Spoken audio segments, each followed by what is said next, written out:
U.S. breaking news, change your read newspaper habit.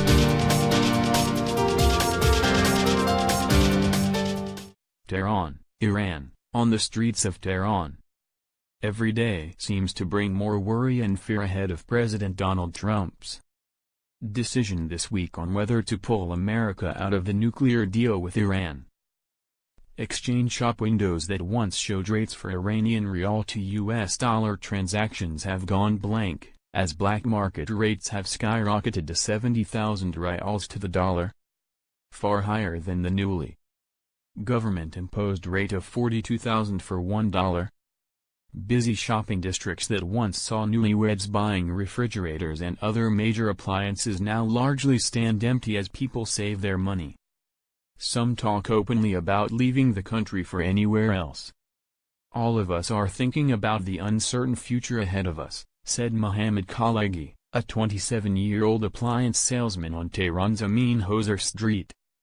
Everybody is doing that. Everybody is afraid of the future, even myself. I do not know what is going to happen, if I can survive in this business or not. This situation concerns us all.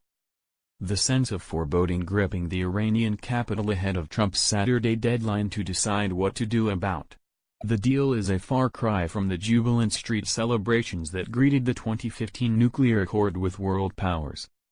Then, people spoke with hope about Iran slowly losing its pariah status with the West, cemented in the aftermath of the 1979 Islamic Revolution and the hostage crisis at the U.S. Embassy in Tehran.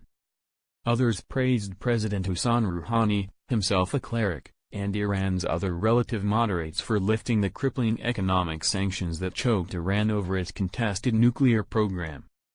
Today though, few can point to any benefit of the atomic accord.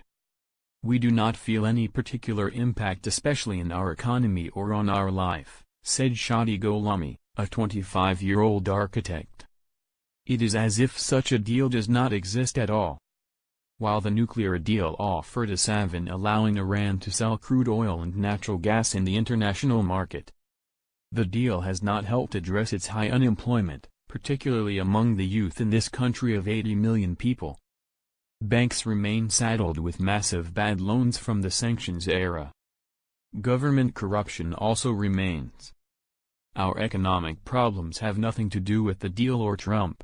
Our problem is that our officials just think of their own pocket, said Ladan Shiri, a 33-year-old sales manager at a private company. If they really thought about the people and not just their own profits, our people would not have the troubles they have today. This is the main problem. Ali Fourouzi, a 33-year-old industrial engineer, agrees. It is not nice to always blame others such as America and Trump for our troubles.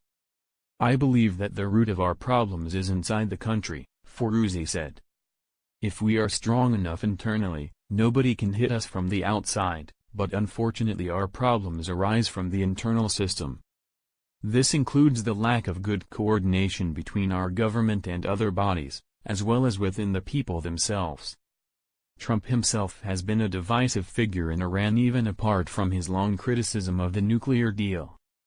Though the United States is home to many Iranians, Trump included Iran in his travel bans, stopping families from getting visas to visit loved ones. Iranians also have criticized him for calling the Persian Gulf the Arabian Gulf. Trump's actions have been a boon to hardliners within Iran's government, who point to them as a sign that America is the great Satan of the post-revolution years.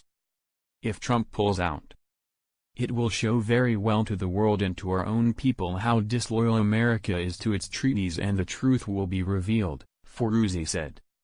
It may even give a better picture of us internationally because we have been committed to our promises. Sayed Reza Mousavi, a 58-year-old Shiite cleric, said the deal had disarmed superpowers and showed Iran's strength. We are not scared by Trump's decision and will resist and stand up to him without wavering, the cleric said. Even if he pulls out of the deal, we will not be harmed. We have chosen our path and it is the United States that will be harmed, not us, if he does it.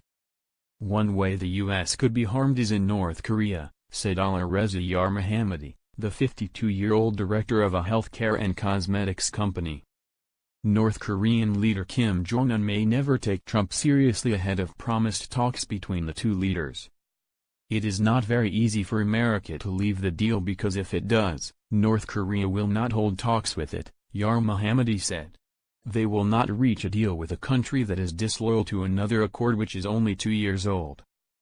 Besides, the next president may come and say that they do not accept a previously reached deal. But closer to home, Iranians increasingly talk among themselves of trying to leave the country for a better life abroad. Western Europe remains a choice for those with ties there, while those with the money head visa-free to Armenia, Georgia and Serbia to buy citizenship. Oftentimes I think that if I want to live a better life I must emigrate from Iran, said Gholami, the architect.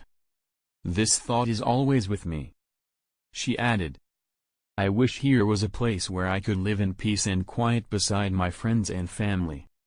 But sometimes things become so bitter that we have no choice. DAP's coverage on the Iran nuclear deal, https://appnews.com/tag/Iran nuclear